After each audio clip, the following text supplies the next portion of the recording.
You begin. Okay, so before we get started with the lecture, have you all started working on the second assignment? Yep. And did you all attend the tutorial yesterday? Oh, okay, so let me try to increase the volume. Microphone. Hello, is it better? Okay. Is it better? It's too much. Okay. Maybe it's okay. Yeah, okay. So well, you should get started with assignment 2 if you haven't. It might be too late already. And assignment 1 has been graded, so I think we might release the assignment 1, the graded assignment 1 by today or tomorrow. Few things about assignment grading. Okay, so typically when we release the graded assignments, which we will try to do as soon as the deadline is done, you will have a period of time for asking for regrade request. And this has to go through only through Gradescope. So don't email me or the TAs or use Piazza to ask for regrade request. Okay, so you'll have an option to ask for regrade request for a specific question in your Gradescope, and you should give explanations on why you think you need a regrade, right? So in the past, I have seen students just putting a single question mark and let the TAs figure out what the question mark means in the regrade request. Please don't do that. Like, so if you ask regrade for question 4A, explain why you think like you need better scores, right? Like, so that way TAs can handle the regrade request better. Okay. One important thing, once the regrade request window is over, there will be no changes in your grades for the assignment. Okay. You cannot come back by the end of the semester and say, I want to get a question regraded in assignment 1. So when assignment 1 regrade request is done, the scores are frozen, like, and we will not go back to assignment 1 once again. So this is just to make sure that the TAs can spend time on enough assignment, like every assignment, like enough and move on and wrap up towards the end, right? Like, so especially for all courses, we are supposed to give the grades before January first week, which basically means the TAs are working over the Christmas holidays, like, well, including me, like, but they do most of the work, right? Like, wrapping up the course takes the holiday time. Like, so we cannot go by end of December and check your assignment 1. So please use the window. If you miss the window, you cannot get your assignment 1 regraded. This is true for all the things. Is that clear? Any questions? Yeah. That for the assignment we have changed in grade school, but actually here I think right now.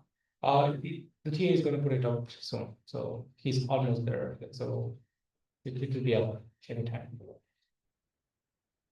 Okay, and the other quick reminder is we have a Kaggle competition, which I think is starting in the beginning of November or in October, right? You can check the timeline. So we'll probably open the like find your teammate option in Piazza, like where you can actually post if you're looking for teammates. Like Kaggle competition is a group of 3.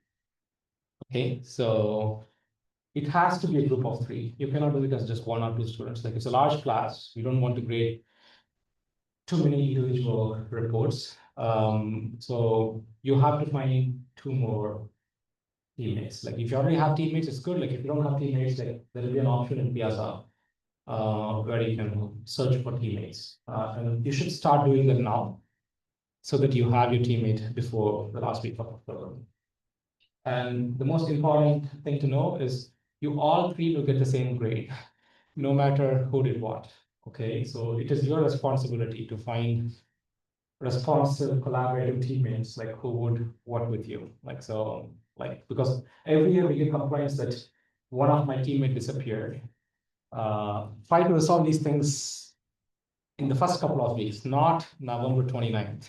Okay, so you cannot wait for the whole period and then say my team did not do anything, right? Like so try to find responsible teammates now. Have an agreement on how you're going to collaborate so that you can do this together. Is that okay? And how is your preparation for midterm? So there is no class next week. So it's a study break, right? So there's no class next week. And the week after, the same time as now, like Thursday evening is your midterm. We have a class on Wednesday, but that is not included in the midterms. Okay. Whatever we're doing until today is covered in the midterm. Yeah. Well, in this case, for assignment 2, does the TA have any office hours? Since every... Yes. Okay. Yes, he will have office hours.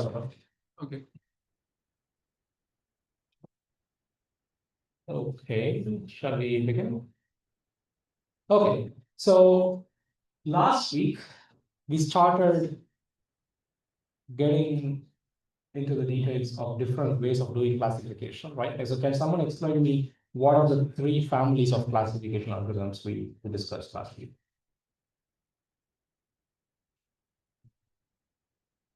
Yeah. Logistic regression and with the probabilistic generative models by using naive Bayes. Okay. And the logistic regression and just normal regression. Those are the methods we use. Okay, so we started with probabilistic generative models like GDA, naive Bayes, so which tries to model the joint distribution of X and Y, right? So then we looked at discriminative models like logistic regression, which is directly trying to model P of Y given X. Instead of modeling P of X comma Y and using Bayes rule, so you directly model P of Y given X, which is much simpler than, for example, GDA, right? And can you tell me two algorithms that are discriminative in nature? Well, already said one of the names. Oh, Logistic regression. yes. One more algorithm that we have seen, which is a discriminative classifier.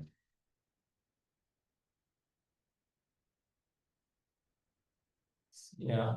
Okay, right? Taylor is also trying to model P of Y units. So then we started looking at the third class of algorithms, which are not probabilistic, right? Like, so instead of coming up with probability of Y given X, the third class, which we call discriminant-based methods, were simply trying to model some function, which is going to tell you what the class is, right? It often gives you a score, like f of y given x or f of x, right? And this f of x is going to help you determine whether this is, for example, class 1 or 0 or class plus 1 or minus 1, right? Like, so the example algorithm we saw was perceptron, right? Like, so with perceptron, it's a really simple model. Like, inside is a simple linear model, right? It's just W transpose S. Then you apply the step function on top. So this step function basically says, oh, whenever W transpose is greater than 0, then it is plus 1, plus 1. Whenever it is less than 0, it is plus minus 1, right? And we discussed how to minimize the 0 loss, like by using the perceptron error criteria. And finally, I think we stopped here, like where we identified some potential issues. Like, so for example, when the data is not linearly separable, perceptron is not going to converge, right? Like, it's just going to keep finding the line that is separating the two classes. And if such line does not exist, like, it's just going to keep going. And the second issue was the solution, even though it converges in linearly separable cases, the solution is not unique. Like, for example, like here, like if you start from here, like your solution would be somewhere here, right? If you start from this side, so then your solution is going to be somewhere here, like, and they are not unique. It's not clear, like, whether this solution is better than this solution, for example, right? And the third issue was if you have a very narrow gap, the convergence is going to be much slower because it's just going to be trying to find this line. Like, every small move makes, like, you might make one mistake and it might get to some cycle and just take a long time, right? Yeah.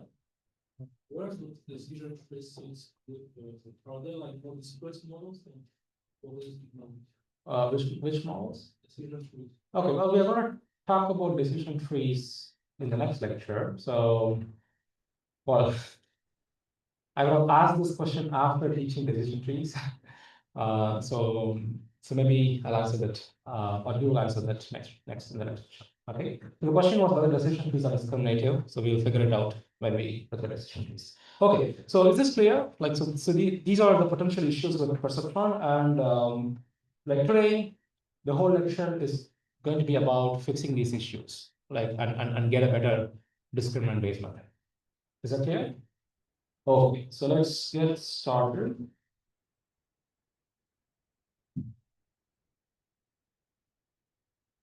Okay, we're going to continue our discussion on discriminant based methods, right? So before we get started with some improvements to perceptron to fix these problems, right? Like, so I want to do a little bit of geometrical intuitions on decision boundary.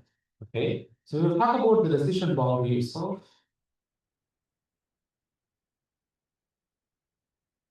Let's say I have a model, a linear model, which is something like this. Okay, so this is my classifier. Okay, so we will call this a linear discriminant function. And typically the way in which we are going to use this for classification is if y of x is greater than 0, then this is class 1. And if y of x is less than 0, then this is class 2. Okay, now what is the decision boundary for this model? So what's the equation for the decision boundary here? Yeah. So what's the equation for the decision boundary? Yeah. Y equals 0. Yeah, so y is equal to 0, right? Like, so y of x is equal to 0 is your decision boundary, right?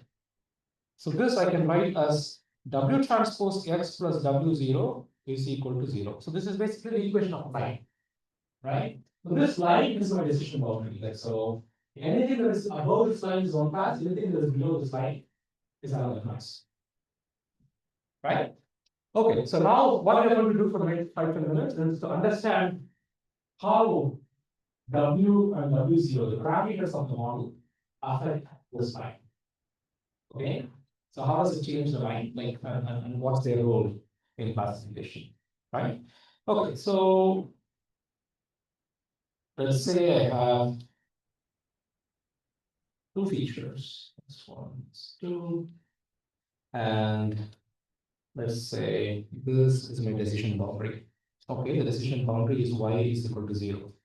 So anything that is above this, like y greater than 0, let's call it region 1 for class 1. And anything that is below, right, we're going to call this region 2 for class 2.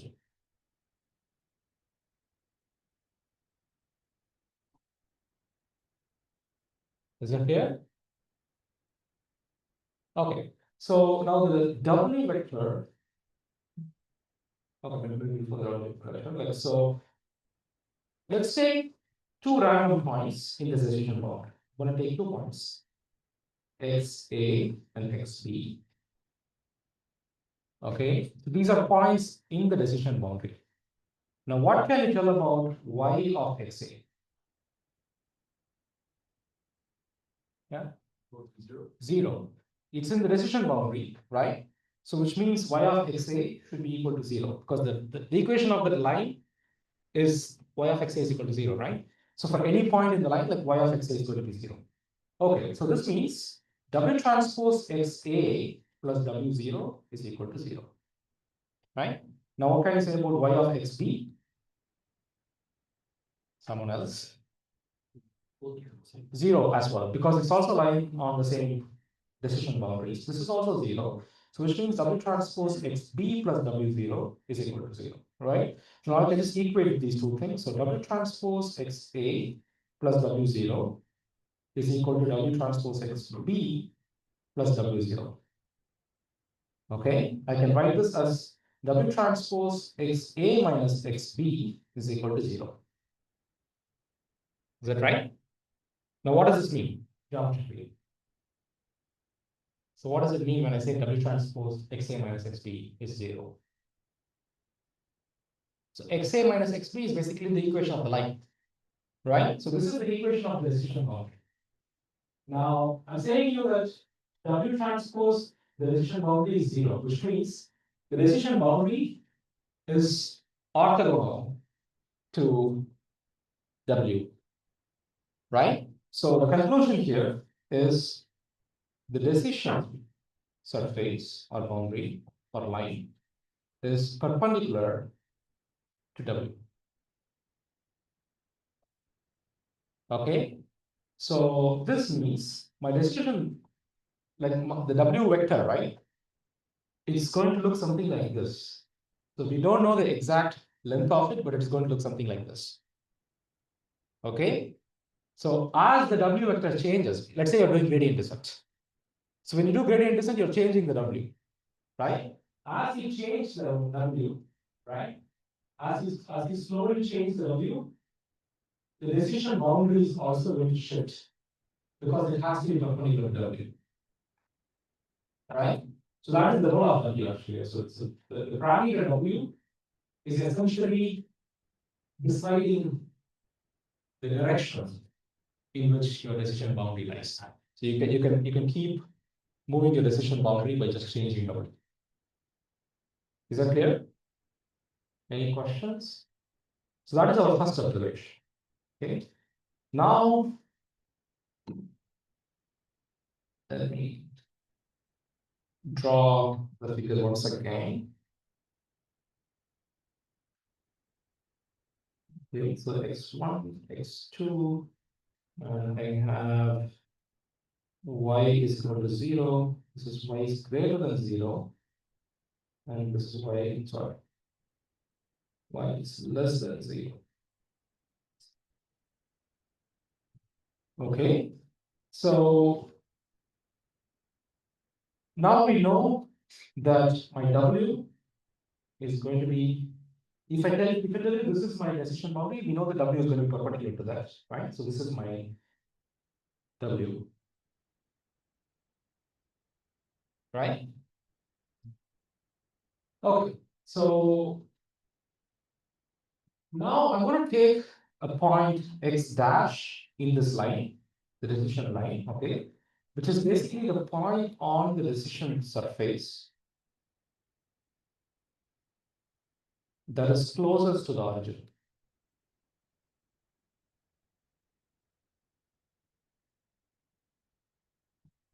Okay, so I want to find the point in this decision surface that is closest to the origin. So what can you say about the point? Divided by probability. Yeah. It lies on the extension of W. It's just going to lie on the extension of W, right? Because we know W is perpendicular. So the shortest distance to the line is going to be the perpendicular to it, right? Like so basically, like you can just keep extending this, and you're going to get this line point. It's just called x dash. Okay, so which means we know that x dash is some scaling of W, right? Like I can represent x dash as alpha times W, where alpha is some scalar. I take the W vector, I scale it, rescale it, so that I touch the decision boundary. Is it clear? Now, what can we say about y of x dash? X dash lies in the decision boundary, so y of x dash is also 0, right? So which means W transpose x dash plus W0 is 0. I can substitute x dash with alpha W. So this becomes alpha times W transpose W plus W0 is equal to 0. Yeah. I'm a little bit lost. Actually, what is W? Like the shape of W, I mean. So W is a vector. Oh, it's not matrix.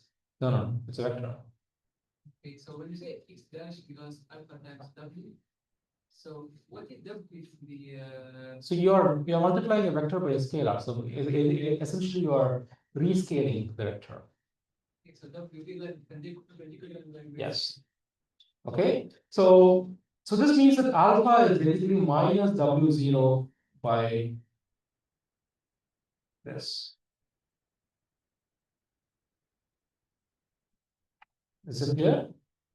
Now, what does this mean? Now I can go back and compute the distance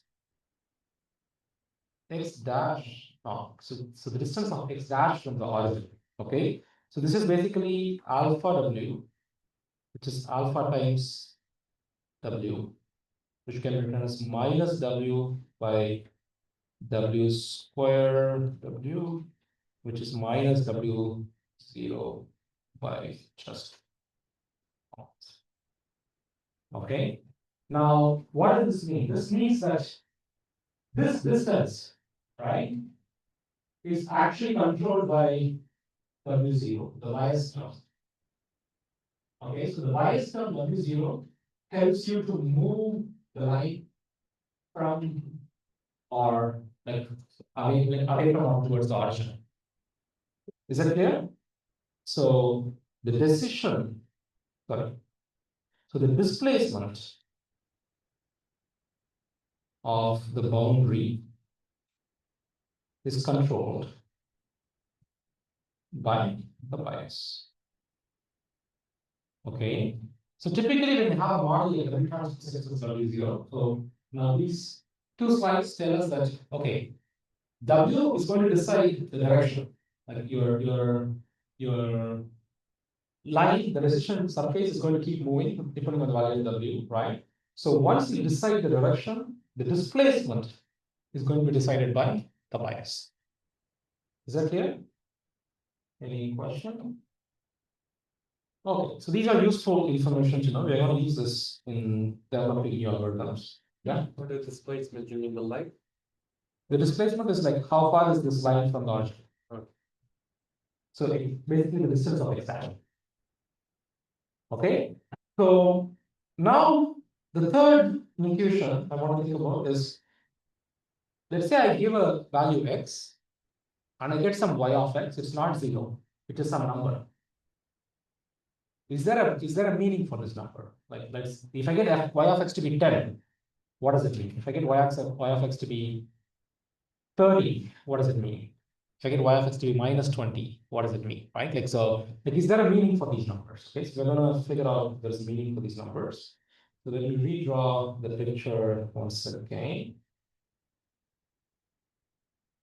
So we have x1 and x2, and this is my decision boundary. So p is equal to 0. So anything above is region 1, anything below is region 2, right? And my w is going to be perpendicular, right? So now let's say I have some x, a random point somewhere. That's right. Okay. Or here. Okay, so this is my x. So now I'm looking at a point that is not in the decision point. Okay, so this is my x. Okay, so let's say this is the vector for x. Okay, now I can write yes as sum of two vectors. Okay, so which would look something like this. Let me change the color. Better. Okay. So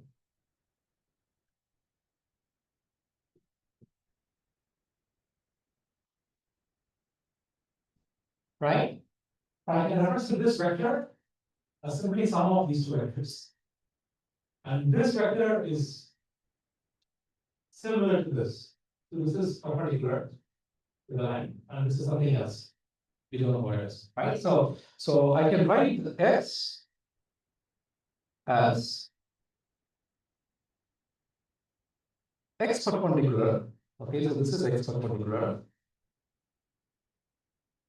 plus some scaling of w, unit norm w. Okay. So do you understand this equation? So what I'm saying is this x is basically this x perpendicular plus this one. So this one is some scaled version of w. Okay, the black is w.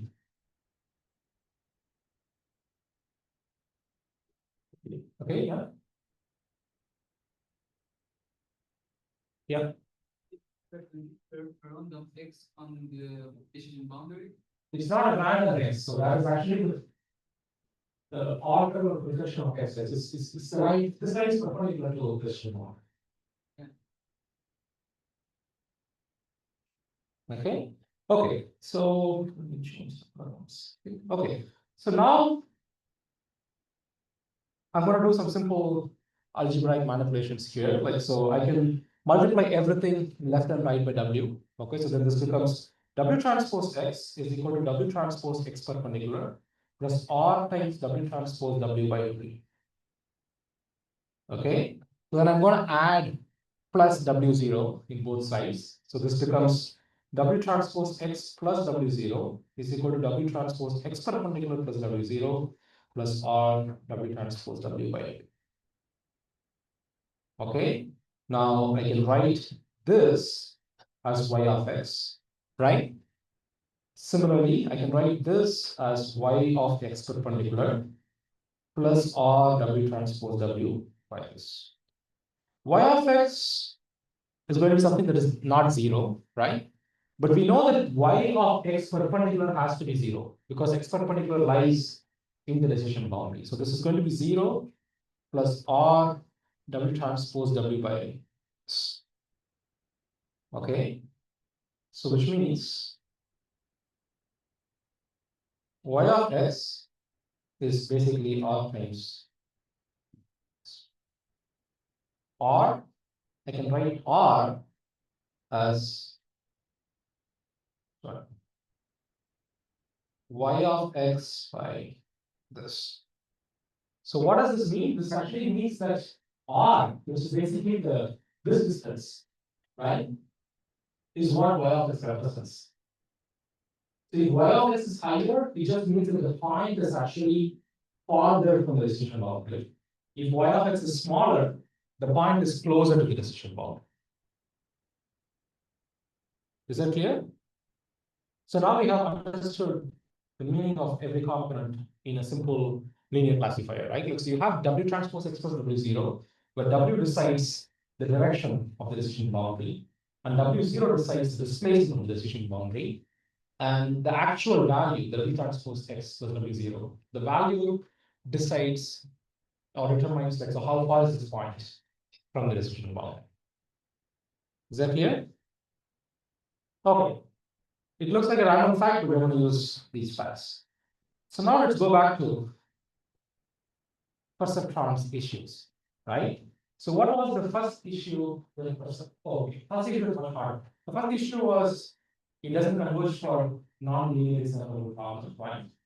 It's a bit harder. So first let's attack the problem with the linear case, right? Like the problem with linear case is there's no Unix origin, right? Like, so like every time you start with the perceptron algorithm, like it's got to converge at some point, and this point is not going to be same. Like it's going to be different depending on where you started and the order in which you visit your examples, right? So now we're going to look at an improvement to perceptron. This algorithm is called max margin classifier. Okay. I'll tell you what max margin means. Like before that, like a little bit of intuition. So let's say I have a tab, like I have a data set like this. Okay. And I'm showing you three perfectly valid like decision boundaries for this. Okay, so one is this. What is this? Okay, let's name them 1, 2, 3. Okay, As you can see, they are all having zero training error, right? Which classifier would you prefer if you have to pick one of these two? Yeah. Big two. Two. Why? It has the biggest like buffer zone on each side. Why is it important to have the biggest buffer zone on each side? There's there's no bias for one side or the other. There is no bias for one side or the other, right? Like so. Also, to be fair, we don't know what exists in this case, right? Yes, it might be the case that you pick this, and there are still more circles here at test time, right? If you don't have any clue about how your test data is going to look like, right? So the safest thing to do is to be in the middle, like as much as possible, right? Like so that like you're not biased towards one of the sides. So this is the idea behind max margin classifiers. Okay, so max margin classifiers try to find a line which maximizes the margin between the line and the classes. Is that clear? So out of these three, you take one is actually very close to class crosses, right? Three is actually very close to circles. On the other hand, like the margin for class, like the line two is as maximum as possible in both sides. Is that clear? Any question? Okay, so now how do I convert this English statement into math, right? Like, so I want to come up with an objective which maximizes the margin between the decision boundary and the classes, right? So maybe the first step is actually defining margin. So what is margin? Okay, so I want to define the margin like in simple English, so then we are going to convert it into like an equation. Okay, so I'm going to define margin as the perpendicular distance between the decision boundary, okay, and the closest of the data points. Okay, read the statement. Okay, so margin is the perpendicular distance between the decision boundary and the closest of the data points. Okay, so now let's say I have an example like this.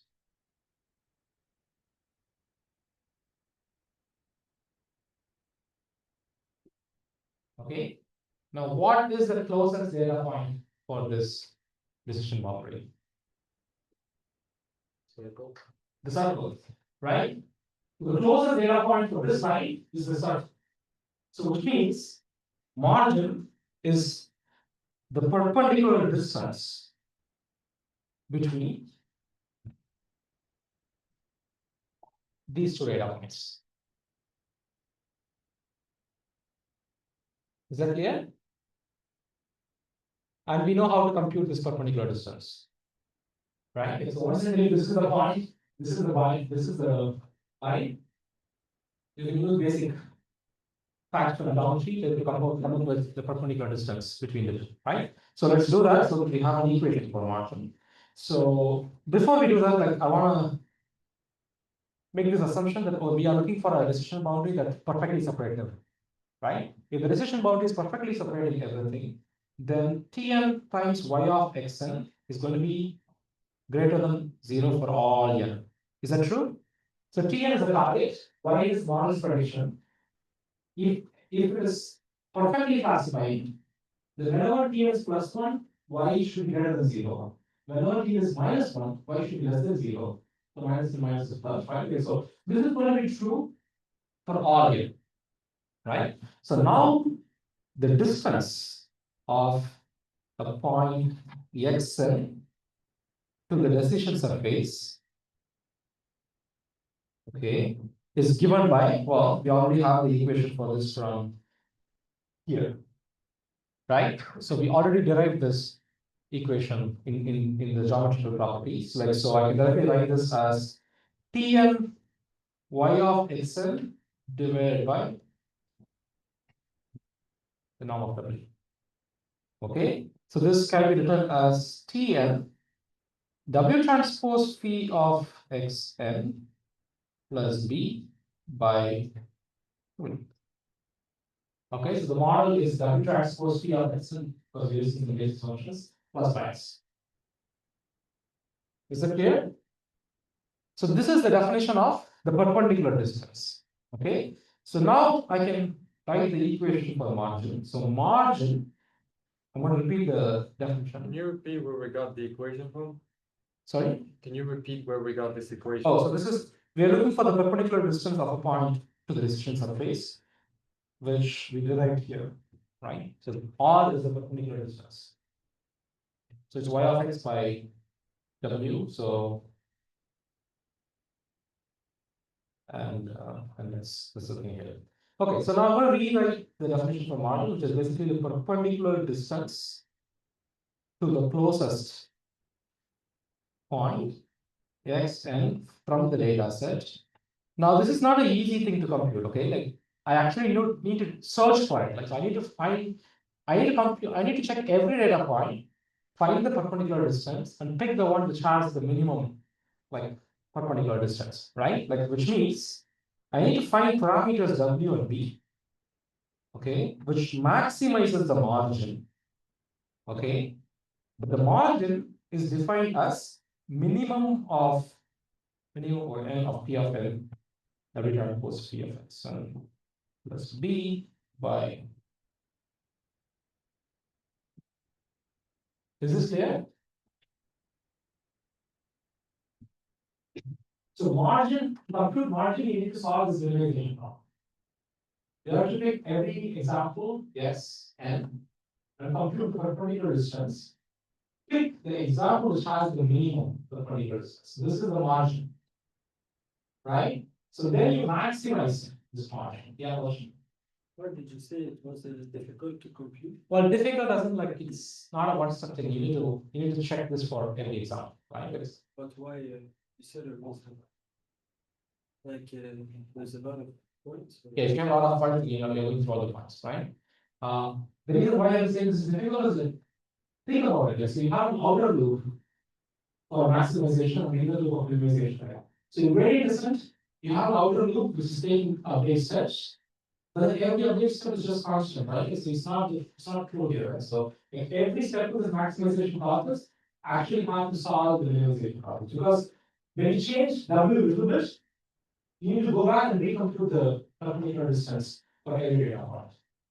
What is WT multiplied by? I don't understand that term. It's W. P of x, so it's just What the is like is it basis function, the Gaussian system basis function. Like, well, instead of writing W transpose x plus W0, I'm writing W transpose P of x okay. plus W instead of W0, we're using by B. So, okay, is this clear?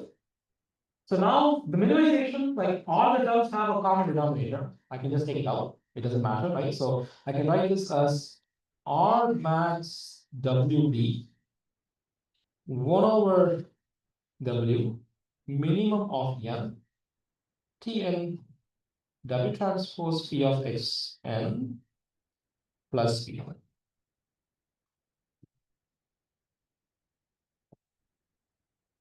Is that clear? Yeah. The N, T, and G. Well, xn is the input to the. And T.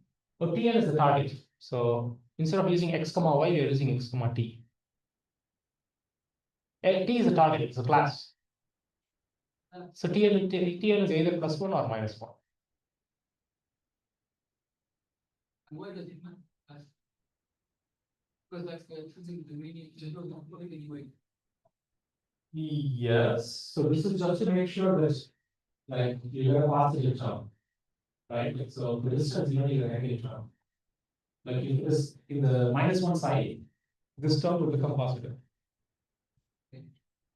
Well, you divide by putting that statement like the Oh, that is coming from our previous derivation, right? The perpendicular distance equation. And so what is P? P of x, P of x, Which one? P. Omega transpose P of x. Phi of x. Basic Oh, phi of x. Phi is the basis function.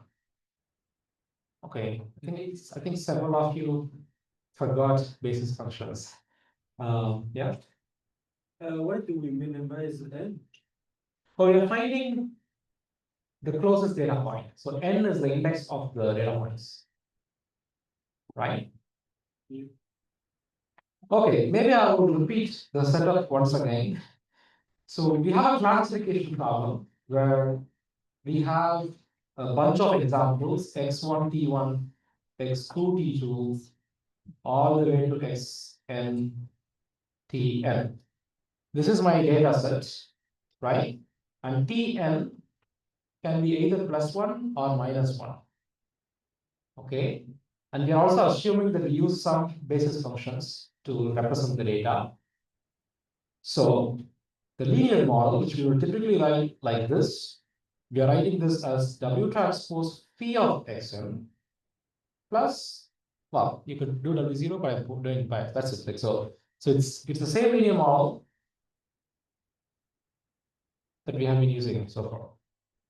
Is that clear?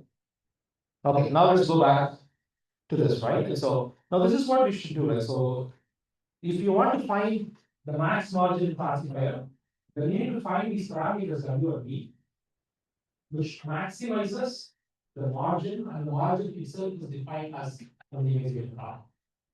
Okay. Now this kind of maximization, minimization, like double loop problems, are time consuming.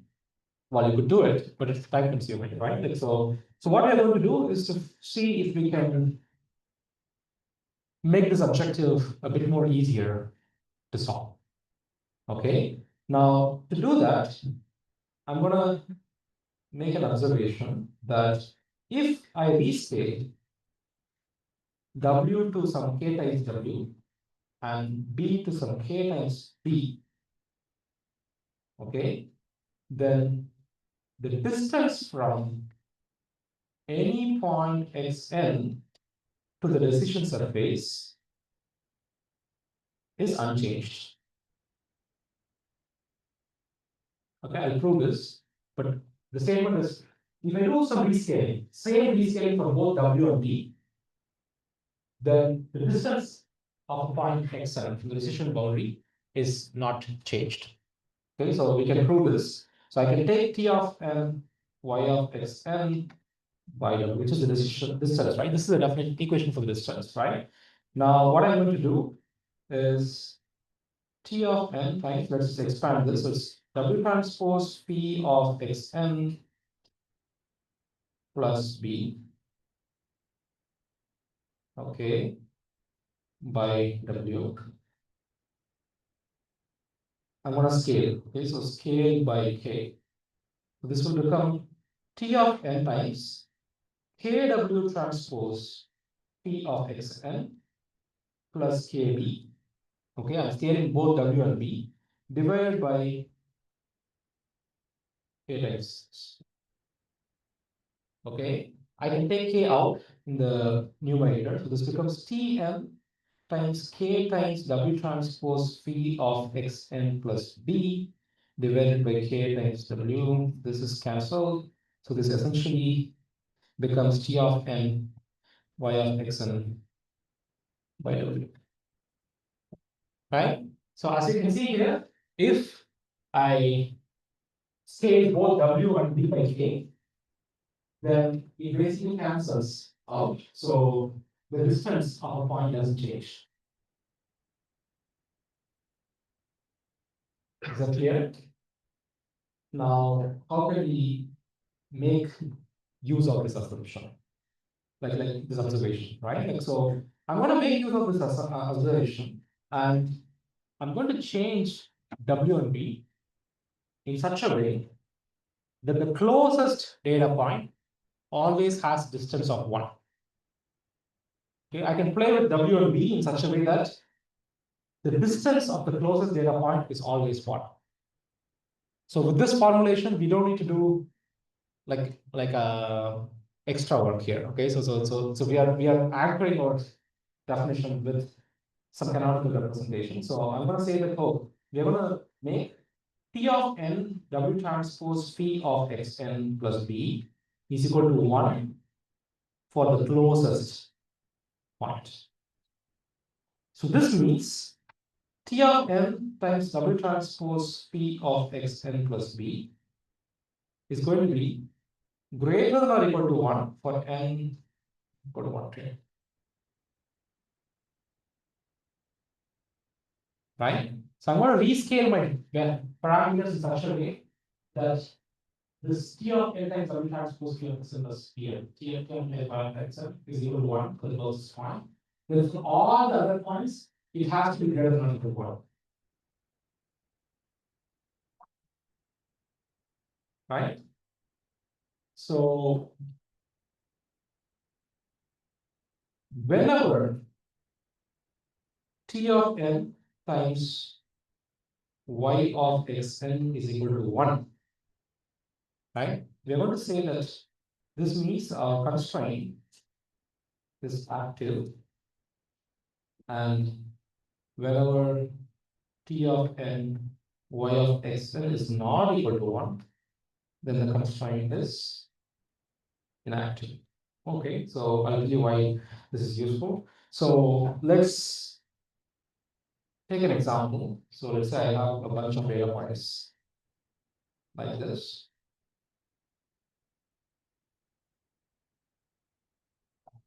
Okay, I'm going to copy this two times. Okay. Okay. So now let's look at the first set, right? So let's say I pick a decision boundary, which is something like this. Okay. Now, what is the closest data point for this decision boundary? The circle in the top, right? So this,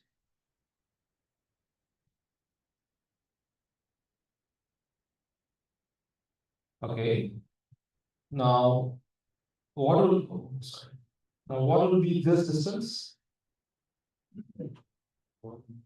This distance is 1. So that is my representation, right? So I'm rescaling this in such a way that this distance is 1.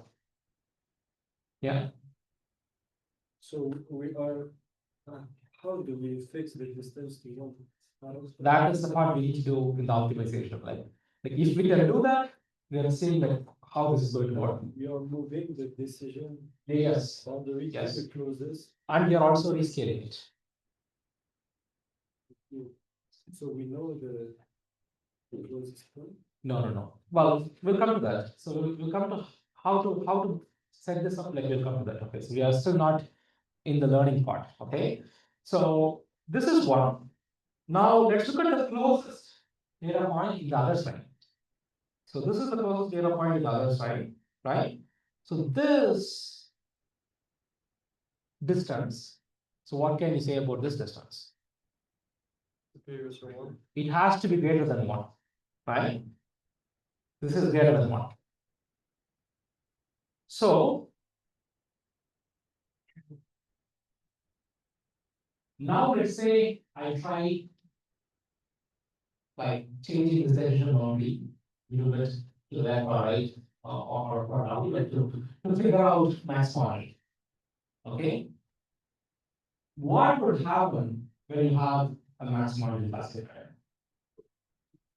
So you're going to get the distance in both the sides equal to 1, right? So when this converge, like when the search converge, the search is going to converge only when you are exactly in between a circle and a cross, right? Or some examples we're going to put up. Basically, you have to be exactly in between the distributions, right? So which means, let's say, well, I'm going to try drawing the maximum margin. So okay, so this.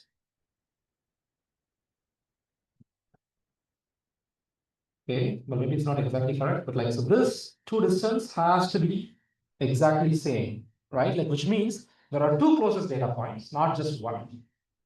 We know that by definition, the distance of the closest data point is 1. Is that clear? Yeah.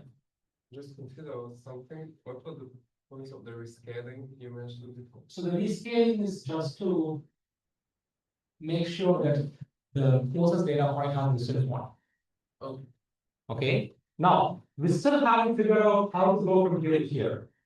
Right? So that is the learning process. And so how do we go from this line to this line?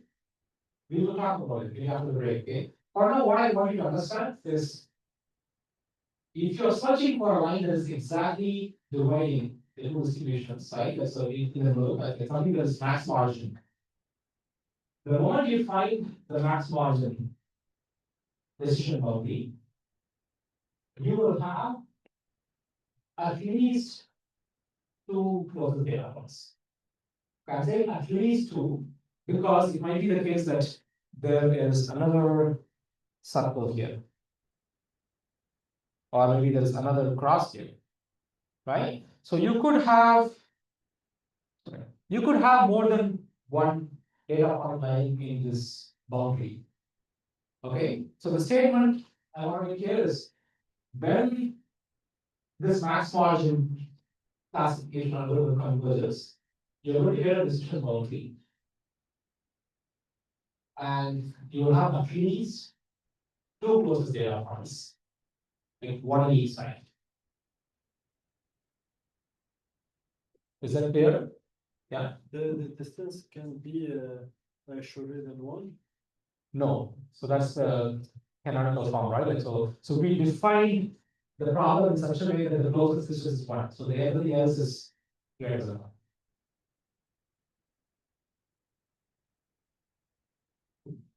Is that clear? Any questions so far? Okay, so let me explain a little bit break. So